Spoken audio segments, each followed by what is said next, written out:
Namaste to Principal Sir of DAV Public School Dhuri. I am going to discuss a lesson of class 8. The name of the lesson is 3 Questions and written by Leo Tolstoy. And this one is the remaining part of the lesson. Second part. I am starting from page number 3 and from the last paragraph. The king turned round and saw a bearded man. तो राजा क्या किए, यहाँ पर घूम गए and देखे एक दाढ़ी वाला आदमी come running out of the wood, और दौड़ के आ रहे हैं वन से. The man held his hands pressed against his stomach. The man held his hands, आदमी पकड़े हुए हैं अपना हाथ को, प्रेस्ड अगेंस्ट हिज स्टोमक, पेट में दबे हुए हैं, and blood was flowing from under them, और अपना स्टोमक से खून निकल आ रहे हैं. When he reached the king, जब राजा के पास पहुंचे, he fell fainting, तो बेहोश हो गए. On the ground, जमीन में, mourning feebly, और विलाप करते हुए निर्बलता से. Mourning here groaning, विलाप करना. The king and the hermit unfastened the man's clothing. तो राजा और सन्यासी क्या किए? Unfastened, become undone और united, खुला हुआ, जो कपड़ा पहने हुए थे वो कपड़ा को खोल दिए. The man's clothing, कपड़ा को खोल दिए. There was a large wound in his stomach, तो उसका पेट में एक गहरा घाव जैसा हो गया. The king washed it as best as he could, तो राजा उसको धो दिए जितना अच्छा से संभव. And bandaged it, और पट्टी बांध दी वहाँ पर, with his handkerchief, और उसका रुमाल देके, एंड विथ ए टॉवेल, और तौलिया देके. द हर्मिट हैड, तो हर्मिट के पास से तौलिया लेके बांध दिए, और अपना हैंडकरचिप था, रुमाल, उससे पट्टी बांध दिए. But the blood would not stop flowing, लेकिन खून बहना बंद नहीं हुआ. And the king again and again remove the bandage, तो राजा बार बार पट्टी को चेंज कर दिए. सोक्ड विथ वार्म ब्लड, जो पट्टी कैसा था? लथपथ था, गर्म खून से लथपथ था वो पट्टी. And washed the rebandaged the wound, और फिर एक बार खोल के फिर दोबारा बांध दिए उसको धो के.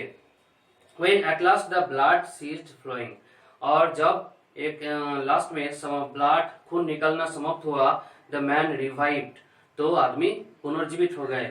एंड आस्क्ड फॉर समथिंग, और कुछ मांगे हैं. फॉर ड्रिंक, टू ड्रिंक, पीने के लिए पानी मांगे हैं. The king brought fresh water, तो राजा निर्मल पानी लेके आए. And gave it to him, और उसको दिए. Meanwhile the sun had set, तो इतना में सूर्यो अस्त गया. And it had become cool, और ठंडा बढ़ने लगा. सो द किंग, राजा, विद द हर्मिट सेल्फ, सन्यासी का सहायता से, कैरीड द वुंडेड मैन, वो घायल आदमी को लेके गए, इनटू द हार्ट, कुटिया पर. And laid him on the bed, और बिस्तर में इसको सुला दिए. Lying on the bed, बिस्तर में सोते हुए, the man closed his eyes, आदमी उसका आंख बंद कर दिया. And was quiet, और शांत हो गया. But the king was so tired, लेकिन राजा इतना थके हुए थे, क्लांत थे, with his work, जो चले थे उसके वजह से, and with the work he had done, और जो काम वो किए थे इसके वजह से, that he crouched down on the threshold, तो वो झुक गए. Crouch means the act of bending low with the limbs close to the body, झुकना. तो राजा झुक गए हैं. एंड ऑन द थ्रेशोल्ड, चौखट में, जो घर का द्वार में और चौखट में झुक गए हैं. एंड फेल अस्लीप, और उसमें सो गए. सो साउंडली दैट, इतना गहरा सोए हैं, that he slept all through the short summer night, पूरा रात भर, वो गर्मी का रात्र में रात भर वो सोए आराम से. When he woke in the morning, जब वो सुबह में जागे, it was long before he could remember where he was, तो वो जब जागे हैं तब वो बहुत ही समय लगा कि वो कहाँ पर थे, ये पहचानने के लिए कि कौन जगह पे है. और who was the strange bearded man, और वो जो अद्भुत दाढ़ी वाला आदमी, वो कौन था? Lying on the bed, जो बिस्तर में सोया हुआ था. And gazing intently, और अभिप्राय से देख रहा था. At him, उसको. With shining eyes, उसको चकचका हट आंख देके. Forgive me, बोले क्षमा कर दीजिए. सेड द बियर्डेड मैन, दाढ़ी वाला आदमी बोला. इन ए वीक वॉइस, अपना दुर्बल कमजोर कंठ से. When he saw that the king was awake, जब वो देखे कि राजा जगे हैं, and was looking at him, राजा उसको तरफ से देख रहे हैं। I do not know you, मैं आपको नहीं जानता, and have nothing to forgive you for, और आपको क्षमा करने के लिए कोई भी नहीं है, सेड द किंग, राजा बोले। यू डू नॉट नो मी, बोले आप मेरे को नहीं जानते हैं, बट आई नो यू, लेकिन आपको मैं जानता हूँ। I am that enemy of yours, तो आपका जो दुश्मन है उनमें से एक है। Who swore to revenge himself on you, जो कसम खाया था बदला लेने के लिए आपका ऊपर। Because you executed his brother, कारण यही है कि आप उसको भाई को मार डाले थे। एंड सीज्ड हिज प्रॉपर्टी, और उसको जो संपत्ति है उसको छीन लिए थे। I knew you had gone alone to see the hermit, मैं जानता था कि आप हर सन्यासी को देखने के लिए अकेला जाएंगे। And I resolve to kill you, और मैंने संकल्प किया कि आपको हत्या करेंगे। और resolve to decide something and be determined not to change your mind, संकल्प। I resolve to kill you, मैंने संकल्प किया कि आपको हत्या करेंगे। ऑन योर वे बैक, जब आप वापस आएंगे। बट द डे पास्ट, लेकिन दिन अतिबाहित हुआ। And you did not return, आप वापस नहीं आए। So I came out from my ambush, तो मेरा छुपा हुआ जगह से मैंने निकल के आया। एम्बुश मीन्स हाइडिंग प्लेस, गुप्त स्थान से निकलकर आक्रमण करना। तो गुप्त स्थान से निकलकर आक्रमण करने लगे। Came out from my ambush to find you, आपको खोजने लगे। And I came upon your bodyguards, और आपका जो अंगरक्षक है उसके पास मैंने आया। एंड दे रिकॉग्नाइज मी, वो लोग मेरे को पहचान लिया। एंड वुंडेड मी, और घायल कर दिया मेरे को। आई एस्केप फ्रॉम देम, मैंने वहां से भाग निकला। But should have bled to death, लेकिन ऐसा स्थिति हो गया कि खून बहने लगा, पूरा मृत्यु होने जैसा। Had you not dressed my wounds, अगर आप मेरा जो घायल का जगह है उसमें पट्टी नहीं बांधते तो हम मर जाते हैं। I wish to kill you, मैंने आशा किया था कि आपको हत्या करेंगे। And you have saved my life, और आप क्या किए, मेरा जीवन को रक्षा किए। नाउ इफ आई लिव, अगर हम बचते हैं। And if you wish it, अगर आप चाहते हैं। आई विल सर्व यू, तो आपको सेवा में करूंगा। As your most faithful slave, आपका सबसे ज्यादा विश्वासी नौकर बन के। Slave, a person who was owned by another person and had to work for him her, और गुलाम, दास बनेंगे। फेथफुल स्लेव, विश्वासी दास बनेंगे। And will bid my sons, और मेरा बच्चा को भी आज्ञा देंगे टू डू द सेम, ये करने के लिए। फॉरगिव मी, मेरे को क्षमा कीजिए। The king was very glad, राजा बहुत ही आनंदित हो गए। टू हैव मेड पीस, शांति के बारे में। With his enemy so easily, आपका अपना दुश्मन अपने के साथ इतना शांति का बात कर रहे हैं, तो इसमें राजा खुश हो गए। And to have gained him for a friend, और एक तो दोस्त की प्राप्ति हुआ। And he not only forgive him, खाली क्षमा ही नहीं किए, बट सेड, बोले, he would send his servants, अपना जो नौकर है उस सब को भेजेंगे। एंड हिज ओन फिजिशियन, और अपना चिकित्सक को भी भेजेंगे। टू अटेंड अपॉन हिम, उसको देखने के लिए। एंड प्रोमिस्ड, और वादा किया। टू रिस्टोर हिज प्रॉपर्टी, उसका जो संपत्ति है उसको वापस कर देंगे। Having taken leave of the wounded man, जो घायल आदमी, उससे विदाई लेने के बाद। The king went out into the fort, तो कि राजा कहाँ पर गया, द्वार मंडप में गया। And looked around for the hermit, और सन्यासी को खोजने लगे। बिफोर गोइंग अवे, जाने से पहले, ही विश्ड, आशा किए। वंस मोर, फिर से। टू बेग एंड आंसर, वो क्वेश्चन जवाब खोजेंगे, जवाब जांचना करेंगे। To the question he had put, जो क्वेश्चन वो सन्यासी का सामने रखा था। द हर्मिट वाज आउटसाइड, तो सन्यासी बाहर में थे। ऑन हिज नीज, अपने घुटने के ऊपर भर करके।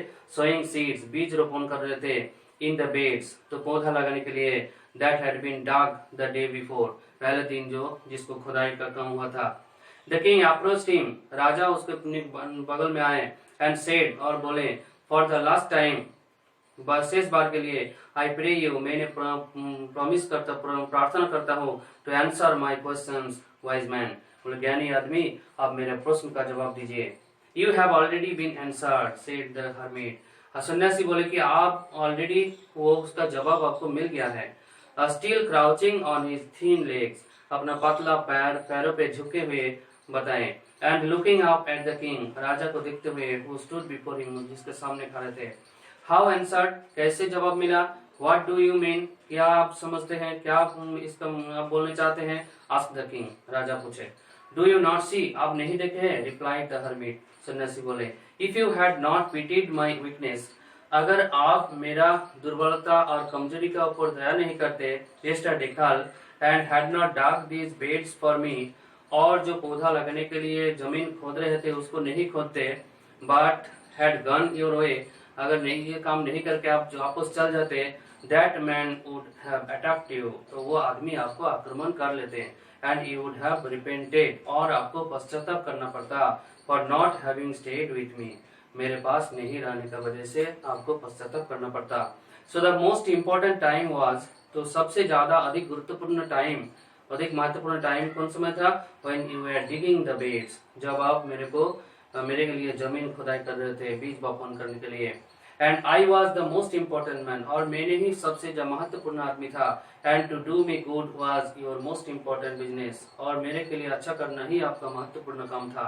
आफ्टरवर्ड्स, उसके बाद, when that man run to us, जब वो आदमी दौड़ के आए, द मोस्ट इम्पोर्टेंट टाइम, तो सबसे महत्वपूर्ण समय, was when you were attending upon him, जब आप वो आदमी का ऊपर ध्यान दे रहे थे। For if you had not dressed his wounds, अगर आप उसका घायल जगह को पट्टी नहीं बांध देते, you would have died without having made peace with you, तो आपके साथ शांति स्थापन करने के बदले में वो वजह से क्या होता, वो मर जाते। So he was the most important business, so वो यही उसी का काम करना ही सबसे ज्यादा महत्वपूर्ण काम था। रिमेम्बर देन, उसके बाद आप मन में रखिए, there is only one time that is important, एक समय जो महत्वपूर्ण है, द ओनली टाइम, एक समय, when we have any power, जब हम लोग के पास सत्ता रहता है, अधिकार रहता है। The most necessary man is he, सबसे ज्यादा महत्वपूर्ण आदमी वही है, विथ होम यू आर, जिसके पास आप है। फॉर नो मैन नोज, कोई नहीं जानते हैं, weather he will ever have dealing with anyone else, कोई नहीं जानता है कि वो किसी के साथ संपर्क में आते हैं कि नहीं। And the most important affair is, और सबसे ज्यादा महत्वपूर्ण काम है, an event affair, an event और ए सिचुएशन, घटना क्या है? टू डू हिम गुड, उसके लिए अच्छा करना। बिकॉज फॉर दैट पर्पस, यही उद्देश्य के लिए ही, एलोन, खाली, केवल मात्र, was man sent into this life, आदमी, भगवान आदमी को यह जीवन में भेजे हैं, आदमी का रूप में भेजे हैं। Students will write the word meaning in their homework copy, and they will go through the question answer and go through the text very nicely and write the answer from the exercises and go to the text very nicely. Thank you. Have a nice day.